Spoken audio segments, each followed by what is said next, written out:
Sa Negros Occidental, mga puso, robots, kahimo sang elementary pati high school students, maugin bida sa 4th Battle of the Bots Robotics Competition 2024. Nakatutok, Eileen Pedresa.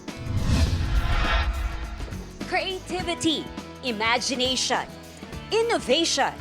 Ini ang formula nga gingamit sa elementary kag high school students nga sa lamharon nga edad nagka-interes na kagin kabuhi pa ang robotics.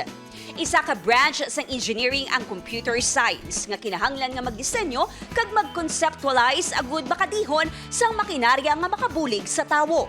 Ang high school student nga si Lizelle, first timer pero madalo mang rason kung nga nagaka-interes sa robotics.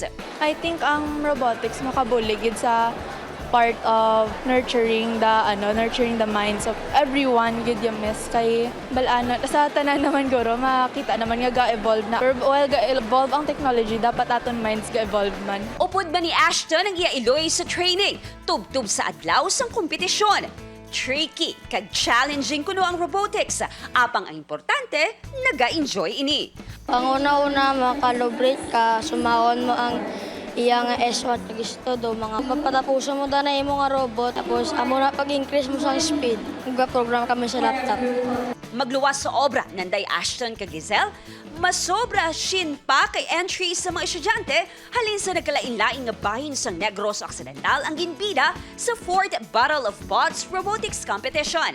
Nagdayaw gid ang mga judges pati ang audience sa nakita ang proseso sang ila programming gamit ang naglain-laing nga tools tubtub na paandar na ang ila robots.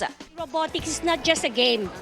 We wanted them to be creative thinkers, to think of solutions sa mga pressing problems naton in our society. Pinaagi sa aktibidad, nagalaw mang Negros Occidental Provincial Government nga mas mapasangkad pa ang hibalo kag talento sang kabataan sa robotics nga maggamit agud mas mapahapos ang pangabuhi sang tawo. Upod Keruel Banggoy, Eileen Pedreso. One Western Visayas.